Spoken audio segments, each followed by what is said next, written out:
Oh, okay. Why is it going everywhere? Come on, push the teat. Give that teat a squeeze. If I don't end up in my pants with a load of sun cream on lying in my kitchen by the end of this video, we've done quite well. Hello everybody, it's Barry here. Hope you are well. I'm not going right in because someone commented the other day that they hate it when I go, you. I just did it.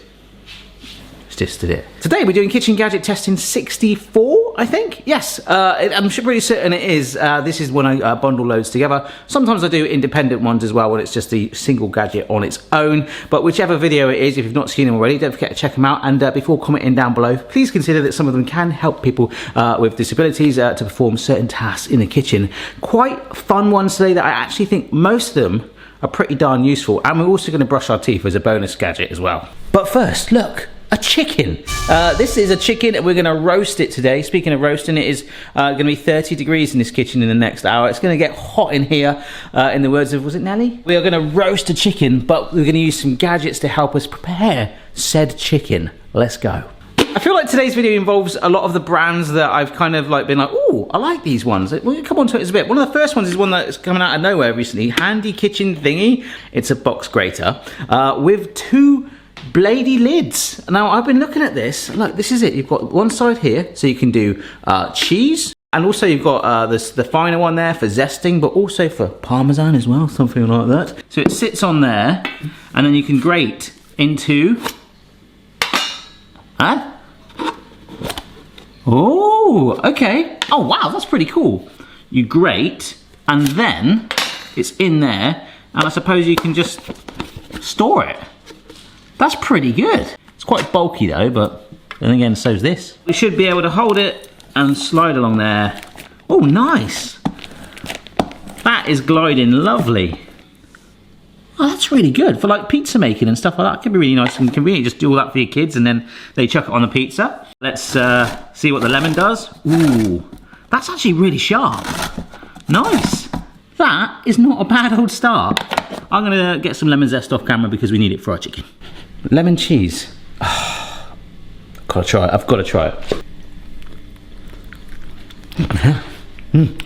All right, chicken's back because we are going to use half of that lemon, put it into the chicken. Nice. I've got some thyme herbs here. In there you go as well. Now notice how the chicken here, normally you get something called twine.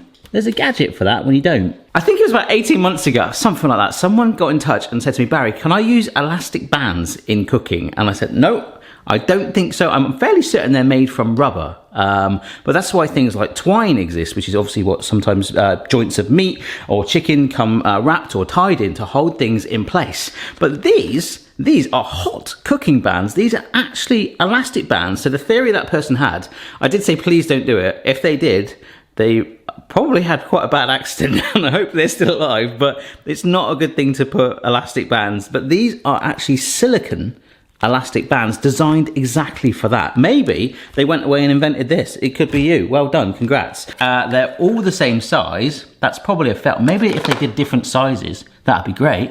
But other than that, I've got a lot of silicone elastic bands. So that's pretty good. I'm now going to get a yellow one, and that is way too big for down there on its shoes, and we'll stick it there, and that should, oh look at that. That's actually held it really, really well. I mean, we have got cooking twine here already, but they were pretty fun. I think it was like 50p for the pack of 25, so a bit of a bargain. They're reusable, so quite good for the environment, and I've not seen it before, so I wanted to show you guys that. Now, we need a tool to help make a baste.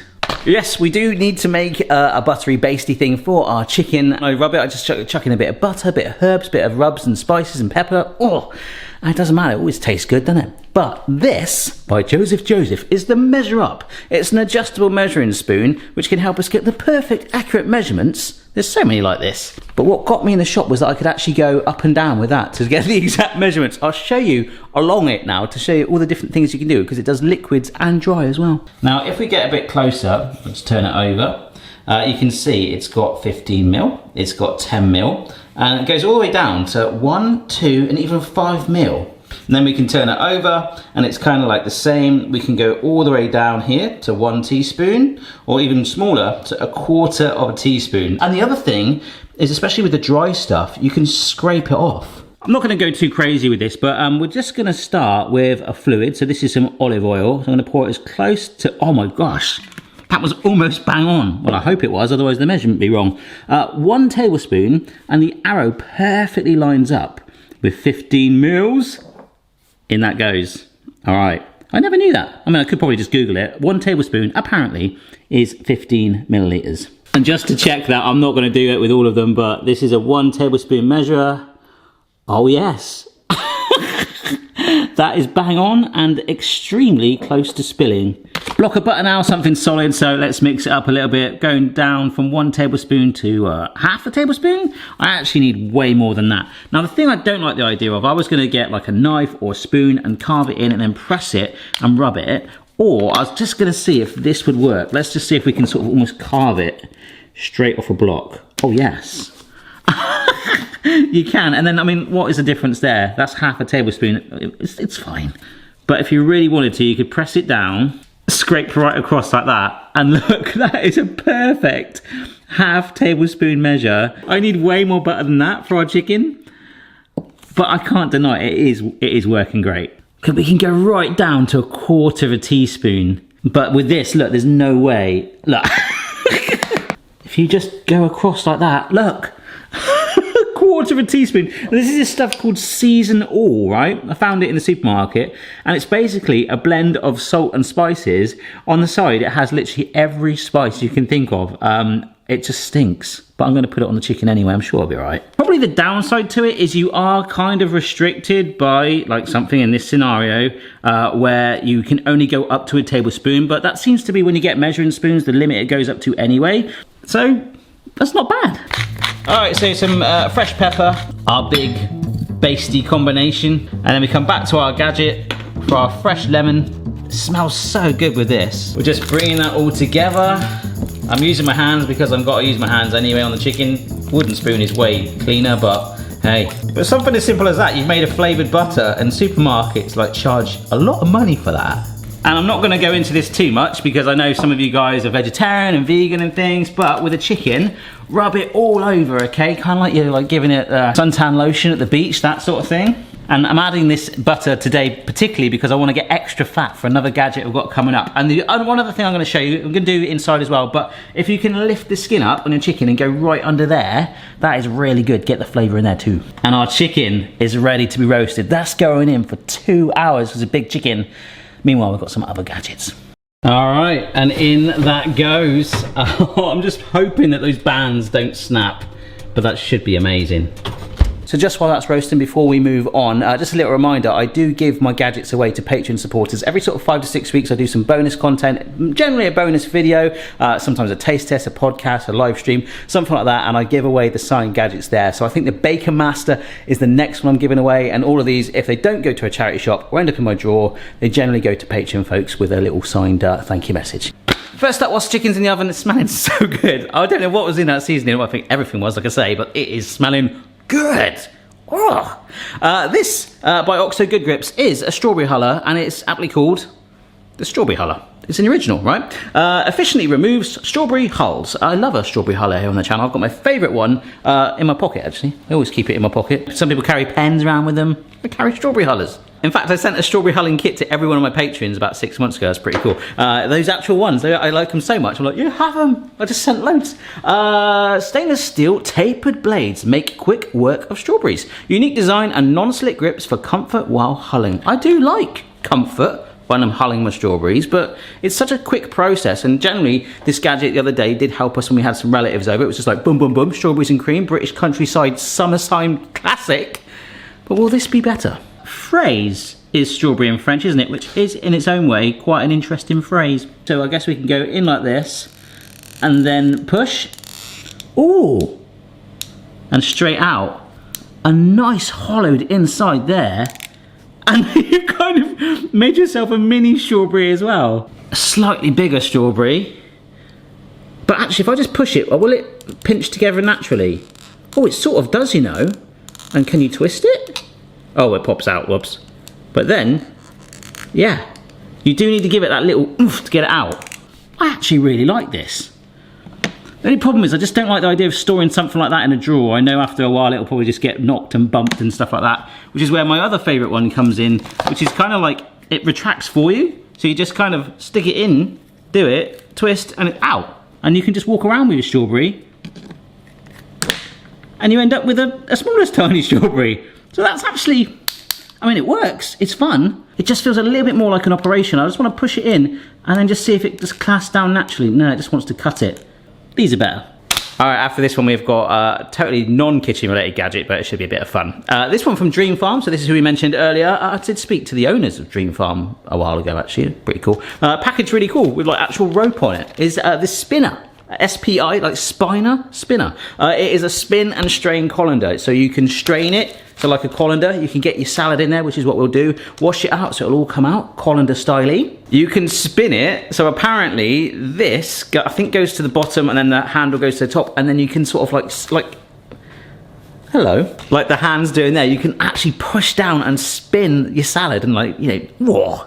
But then also it's supposed to be quite convenient for storing because this handle will somehow flip over and neatly sit in like your mixing bowls or something like that. So we'll do all three of those. Why the heck not? Yeah, I do like this packaging. That is really like unique. It's like someone's shoelace. I hope someone's not missing that. Ooh. Now as flash as these instructions are, it doesn't tell you how to do it. No. Non-slip foot pivots for secure high RPM. Ooh, revs per minute spinning. This spins. Oh, wow, okay. I'm really sorry, but you've got to give the instructions on how to use the thing. There's nothing there, but you turn it to the left, it unlocks that. It's now sat on that foot.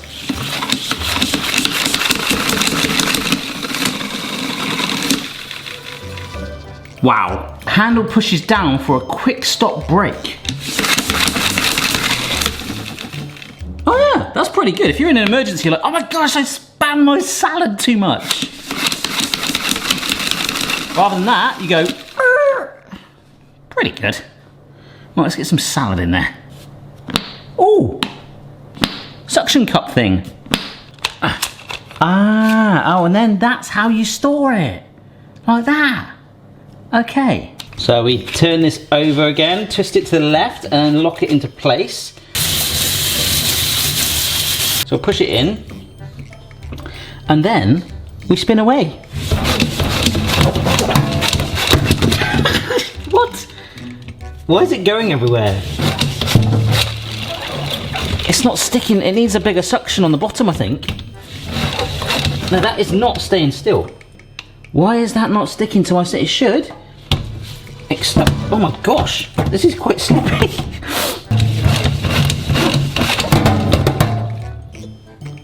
That's a bit of a fail in my opinion. Why? That should really grip better the bottom of the sink. That could go flying.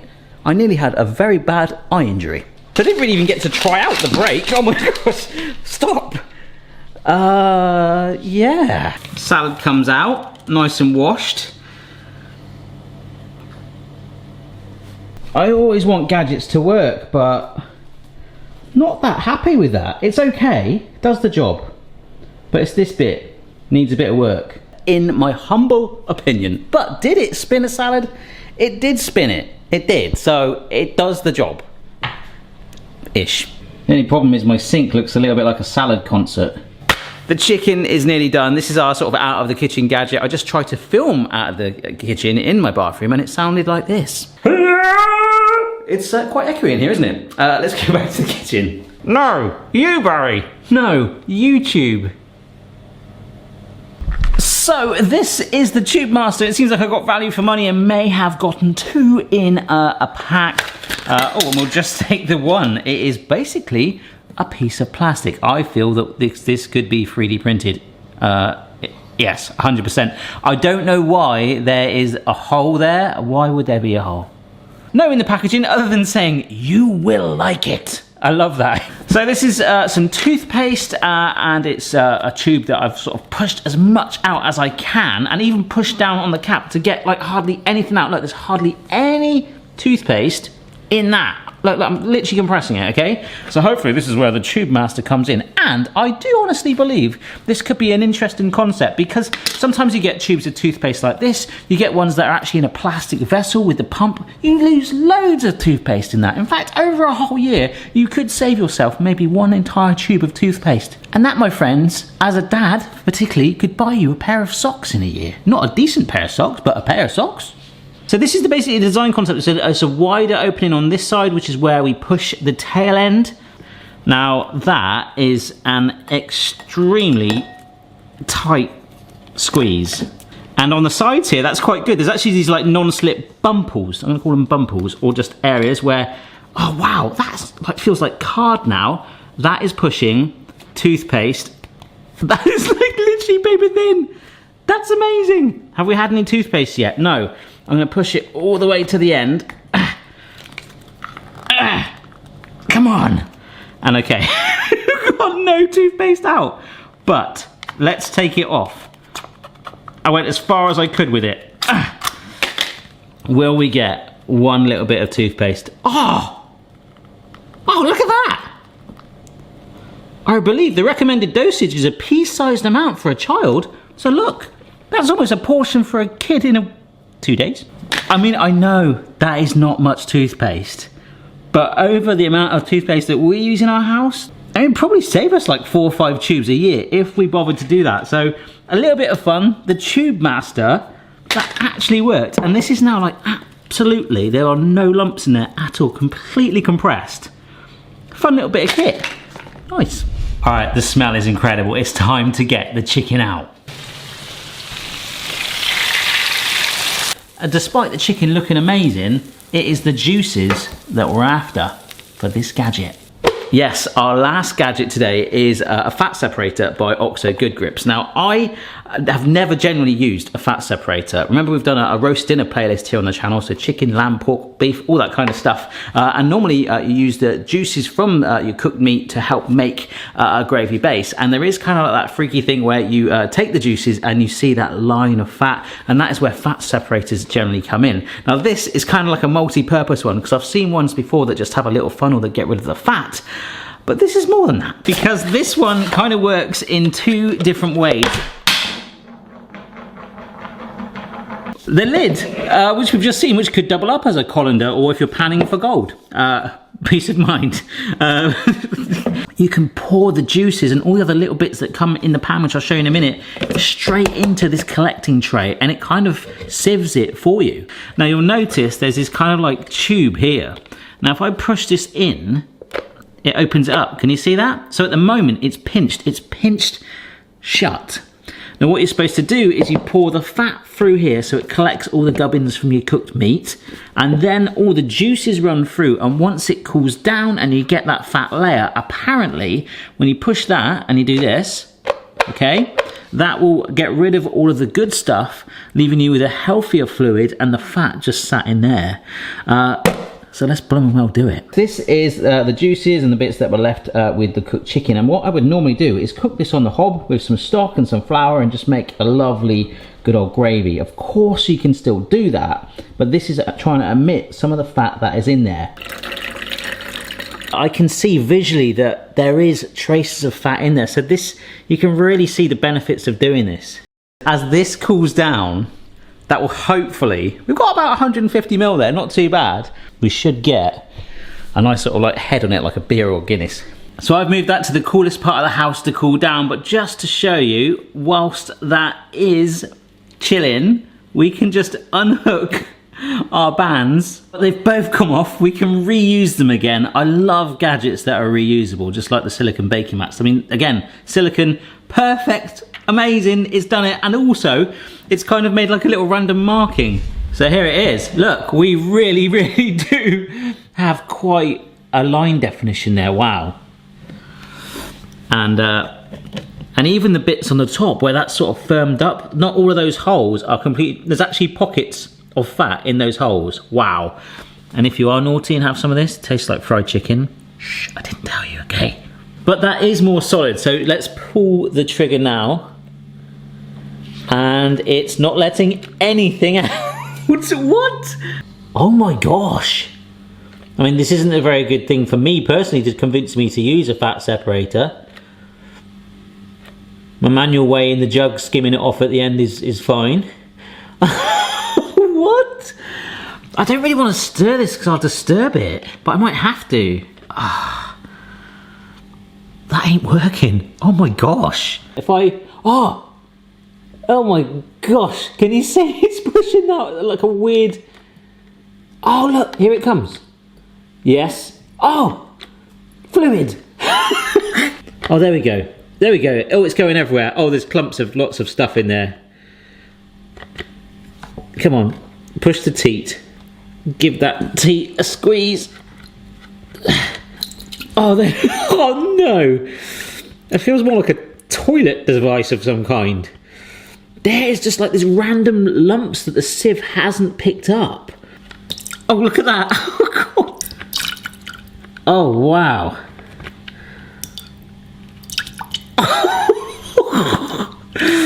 This is putting me off my food massively. Like, we cannot deny that there... Oh, look! Oh, that's what a classic fat separator does, look. Can you see how there's the juices coming away and that lump of fat is staying there? That's basically what a normal one does with a funnel.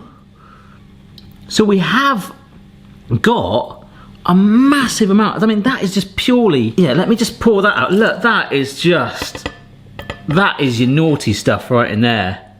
Oh, gosh. But I think what I'm going to do, I'm going to chill this again and see if that is any fat in there, because I can see a separation already.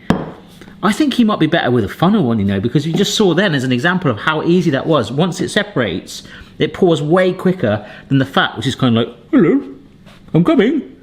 Ugh. You know, it's taking out most of the fat, you can't deny that. So I'd call that gadget video a video. Thanks so much for watching. Don't forget to put in the sweatband, check out the rest of the gadget videos here on the channel, and if you've seen any of the cool ones that I haven't reviewed yet, do let me know down below. Don't forget to subscribe for regular videos and press the notification button so you're told of all new uploads, and I'll see you very soon. Goodbye. Check your level, player. No matter what your style, the kitchen's for me. Simon's moustache, goatee, maybe all three. I mean, it doesn't look the greatest, but compare it to...